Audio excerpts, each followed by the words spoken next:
Oten tidak bersunat gara-gara perkataan Paulus ini. Pada takut. Betul. Jadi gini Pak, kalau Anda menyatakan di dalam sesungguhnya, ya ini Paulus katakan tentang kemerdekaan Kristen ya.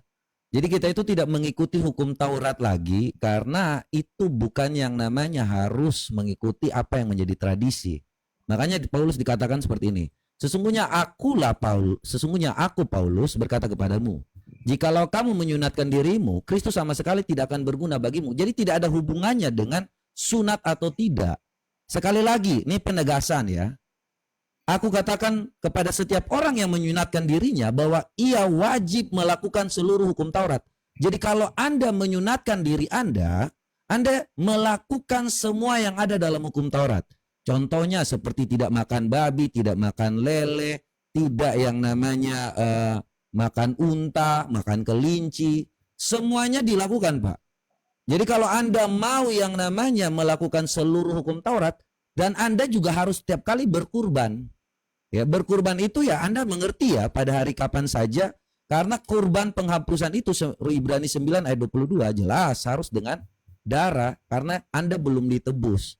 Ya, ini jelas di dalam Ibrani 9 ayat 22 Pak Dehe. Ini tentang pengampunan dosa. Ya, supaya saya jelaskan ya teman-teman semua ya. Dan hampir segala sesuatu disajikan menurut hukum Taurat dengan darah, dan tanpa penumpahan darah tidak ada pengampunan. Jadi kalau Anda mengikuti hukum Taurat, maka Anda harus selalu berkurban, Pak. Tetapi Yesus Kristus datang untuk kita semua, dia menjadikan dirinya sebagai yang namanya kita dapat bersatu dengan Allah. Makanya kita ada kurban lagi, tidak ada yang namanya kurban persembahan lagi. Dengan hal yang namanya seperti Pak Dehe bilang, dalam Efesus 15 ayat 2 itu jelas ya, bahwa dengan adanya Yesus, Ibrani Efesus 5 ayat 12 ya Pak Dehe kemarin ya, yang tentang perkataan Paulus. Ya. Yang tentang bagaimana Yesus itu, Paulus katakan membatalkan hukum Taurat dengan matinya Yesus. Gimana Pak? Itu Efesus berapa Pak? Iya, Efesus lah. Efesus 2 nomor 15 tuh. Efesus 2 ayat nomor 15. Nah, gitu dong. Ya, jadi ini artinya ini Pak, sebentar. Anda ini, sudah Pak. bernarasi 5 menit. Iya, ini saya jawab saja. Iya, sebab dengan matinya Yesus sebagai manusia telah membatalkan hukum Taurat dengan segala ketentuan dan perintahnya, untuk menciptakan keduanya menjadi satu sama dengan manusia baru di dalam dirinya, dan itu mengadakan damai sejahtera, dan ia memperdamaikan keduanya di dalam satu tubuh dengan Allah oleh salib, dengan melenyapkan perseteruan antara salib itu. Jadi kalau Tuhan Yesus sudah mati, kita tidak perlu lagi yang namanya melakukan hukum Taurat. Ya, kita justru menggenapinya dengan hukum kasih, Pak. Karena kalau Anda melakukan hukum Taurat, Anda juga harus terus yang namanya berkorban. Paham ya? Ada lagi, Pak? Iya, artinya orang-orang Oten ini lebih percaya kepada Paulus daripada kepada Yesus. Iya. Sesuai dengan narasi Abang, data Abang tadi mengatakan bahwa lebih percaya kepada Paulus karena kata Yesus di Matius, dia katakan bahwa dia datang untuk menggenapi hukum Taurat. Lalu Anda membawakan Efesus pasal 2:15. Paulus mengatakan di sana dengan matinya sebagai manusia maka hukum Taurat itu batal. Artinya sia-sialah pengorbanan Yesus itu. Bukan. Salah, Anda Pak. lebih percaya kepada Paulus yang hanya orang biasa daripada kepada Yesus itu sendiri. Kalau saya lebih percaya perkataan Yesus. Karena Paulus itu hanyalah seorang manusia biasa. Oke, saya jawab ya. Ya, makanya Oten-Oten keliru. Kenapa? Banyak Oten tidak bersunat karena perkataan Paulus mengatakan bahwa sesungguhnya aku Paulus berkata kepadamu, jikalau kamu menyunatkan dirimu, Kristus sama sekali tidak akan berguna bagimu. Artinya jika dia seorang Kristus, pengikut Yesus, tidak berguna baginya lagi Kristus. Karena kata Enggak, Paulus, jadi di ayat 3 sudah kata jelas di Paulus situ. itu jelas, banyak oten di seluruh Indonesia, banyak yang tidak bersunat gara-gara si Paulus ini. Jadi Bukan, Pak. Oten Anda lebih baca ayat percaya, 3-nya. Oten lebih percaya perkataan Paulus daripada perkataan Yesus itu. Itu yang Anda baca dikatakan ayat oleh 3-nya. Yesus, bangsa ini memuliakan aku dengan bibirnya, tetapi hatinya tidak. Perintah yang mereka lakukan adalah perintah Paulus. Nih ayat 3-nya, Bapak baca Jelas. ayat 3-nya, Pak Dehe. Pak Dehe baca ayat 3-nya. Jelas di sana bahwa kita sudah Baca melupakan ayat 3-nya. perkataan Yesus. Dehe. Saya Baca ayat bukan 3-nya. membahas ayat ketiga, saya lagi membahas ayat kedua. Loh ini jelas kau baca ngomong ayat kedua, Iya, tapi kau nggak bahas Anda ayat tadi ketiga. bicara, saya tidak potong-potong. Sekarang saya Loh, bicara. saya sudah jawab. Belum 5 menit, ini giliran gue kawan ya. Loh, Benar baca ayat bahwa ketiganya. sesungguhnya aku Paulus berkata kepadamu, jikalau kamu menyunatkan dirimu, Kristus sama sekali tidak akan berguna bagimu. Artinya semua oten yang sudah disunat tidak berguna baginya Kristus. Itu kata Paulus. Oh iya. Nah, makanya banyak oten tidak bersunat. Dia seperti lele jumbo. Kenapa? Karena Paulus sudah marah. Lele juga. Iya. Kenapa? Karena oten takut sama Paulus, bukan takut kepada Yesus. Yesus mengatakan di Matius bahwa dia datang untuk menggenapi hukum Taurat. Ya, dia datang untuk menggenapi hukum Taurat. Saya baca ya Bang Bet ya, saya 1 menit lagi.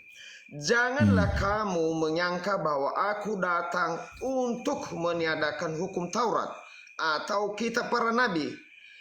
Aku datang bukan untuk meniadakannya, melainkan untuk menggenapinya. Artinya Yesus datang untuk menggenapi hukum Taurat. Lalu Paulus datang untuk mengacaukan semua hukum Taurat. Begitu Bet, silakan bantah. Bantah Alkitabmu Bet.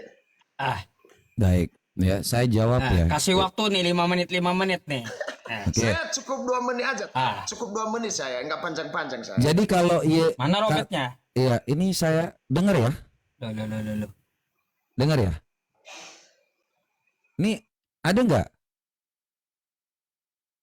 Halo? Loh. Saya emang nggak mau potong Bang. Silakan. Ya, sesungguhnya aku Paulus berkata kepadamu, jikalau kamu menyunatkan dirimu, Kristus sama sekali tidak berguna bagimu. Artinya kau harus mengikuti, kalau memang merasa bahwa harus bersunat, itu kan perjanjian antara Abraham dengan Allah. Segala sesuatu yang dilakukan itu karena harus melakukan semua ketentuan dalam hukum Taurat. Jadi bukan berarti bahwa segala sesuatu yang dilakukan itu harus dilakukan hukum Taurat. Kemudian Anda mengatakan bahwa di ayat ini lagi ya, sebagai manusia ia telah membatalkan hukum Taurat dengan segala ketentuan dan perintah ya, perintah dan ketentuannya untuk menciptakan manusia keduanya satu dalam diri. Jadi matinya Yesus Kristus ya, kita tidak lagi yang namanya mempersembahkan korban. Kita tidak lagi ada perbedaan antara tabir bait suci dengan yang namanya Allah gitu. Karena ketika waktu Tuhan Yesus mati, itu tabir bait suci itu udah terbelah menjadi 2. Makanya tidak ada lagi bait suci. Bangsa Israel itu sekarang hanya yang namanya pergi ke tembok ratapan terus hanya jingkrak ngayun-ayun kepala di situ karena tidak ada lagi bait suci, Pak. Ya itu yang dimaksudkan oleh Paulus ya di dalam ayat ini. Dan Paulus pun mengatakan dalam Roma 3 ayat 31, dia juga tidak membatalkan hukum Taurat. Jika demikian, adakah kami membatalkan hukum Taurat karena iman? Sama sekali tidak. Sebaliknya kami meneguhkannya. Jadi Paulus tidak pernah membatalkan hukum Taurat. Ini Roma 3 ayat 331 ini adalah tulisan Paulus. Sejak kapan di sini bahwa Paulus itu membatalkan hukum Taurat? Jadi kalau Pak Dehe membaca segala sesuatu, itu harus yang namanya memahami dan mengerti. Jadi bukan ada yang Bapak sampaikan, Yesus memang datang bukan untuk yang namanya meniadakan hukum Taurat, tidak pernah. Tetapi dia menyampaikan segala sesuatu untuk yang namanya penggenapan. Apa yang tertulis dalam nubuatan perjanjian lama itu digenapi di perjanjian baru. Segala sesuatu yang terjadi, yang disampaikan nubuatan oleh para nabi, itu disampaikan di perjanjian baru. Makanya kalau dalam kematiannya Yesus membatalkan hukum Taurat, karena tidak ada lagi bait suci, tabir bait suci itu sudah terbelah ketika Tuhan Yesus mati. Jadi teman-teman Kristen harus mengerti kenapa apa yang dikatakan oleh Paulus ini. Jadi tidak ada lagi antara Allah dengan manusia itu ada ruang-ruang khusus, ruang-ruang ini tidak ada lagi. Ini yang maksud dikatakan oleh Paulus. Jadi kita tidak lagi kalau teman-teman membaca, ini mendamaikan antara kita dengan Allah. Tubuh dan darahnya itu menjadi persembahan untuk kita, ya, supaya kita itu dapat bersatu dengan Allah.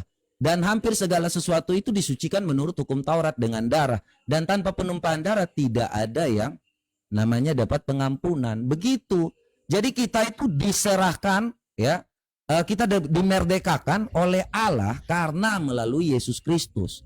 Dan dia itu adil, Pak Dehe. Tujuan Yesus Kristus mati di kayu salib itu karena keadilan, supaya kita ini ketika waktu sampai di surga atau kita mau ditanya tentang keadilan Allah, kita tahu bahwa Allah itu sudah datang menjadi manusia sama seperti kita, merasakan seperti kita, tetapi tidak tunduk dengan yang namanya dosa. Ya, jadi kalau dia mengadili kita, kita tidak bisa bantah bahwa Tuhan, kenapa kau mengadili saya sedangkan kau tidak pernah menjadi manusia? Ya, itu keadilannya. Jadi Tuhan kita itu bukan ngemis-ngemis minta disembah, Pak Dehe. Tuhan kita itu menyatakan kasihnya. Allah itu kasih. Dan kasihnya itu dibuktikan dengan yang namanya mati untuk kita semua. Itulah Allah yang hidup, Allah yang benar, Allah yang nyata, yang menyatakan kasihnya. Bukan Allah yang ngemis-ngemis, minta-minta disembah. Itu bukan Allah kami. Allah kami, prinsip Allah itu adalah Allah itu kasih, Allah itu adil, dan Allah itu kudus. Seketika dia menjadi manusia pun, dia tetap yang namanya dalam kekudusannya. Dia tetap yang namanya keadilannya. Dan dia tetap dengan yang namanya kasihnya. Beda dengan Allah-Allah lain yang ada di dunia ini. Ya, jadi itu teman-teman semua. Silakan Pak Dehe. Oke, sebelum ke Pak Dehe, saya mau kasih tahu juga sama teman-teman terus sama Pak Dehe, WiFi di tempat saya lagi gangguan. Makanya nih saya ke jalan gitu. Keluar rumah pakai data.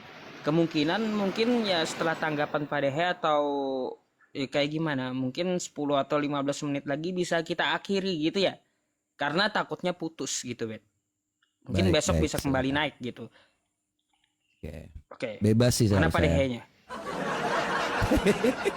Iya, sorry, bukan Pak Dehe masih bukan, cari bukan, ayat bukan. Bantuin Yusuf. Pak Dehe masih cari ayat. Nggak Lu fokus. bantuin Apa aku di jalan nggak bisa ke studio? Soalnya gini teman-teman, kalau di studio itu nggak ada jaringan data, habis gitu sinyal. Makanya saya keluar rumah dulu pakai jaringan data untuk melanjutkan live streamingnya, terus ya buat mengakhiri live-nya gitu. Kalau Pak Dehe-nya nggak ada, mungkin bisa diakhiri aja dan disambung besok. Ya, Oke. Thank you ya buat Pak Yusuf dan Dehe. Oke, silakan Langsung naik besok. kabur. Kau prioritas. Langsung kabur si Dehe-nya. Dehe langsung kabur. Aja. Aduh, kasihan Pak Dehe, sekali ini. Pak Dehe, di tempat saya ini Sudah, Bang jaringan Ben. WiFi lagi gangguan. Bentar Pak Dehe. Di tempat saya lagi jaringan WiFi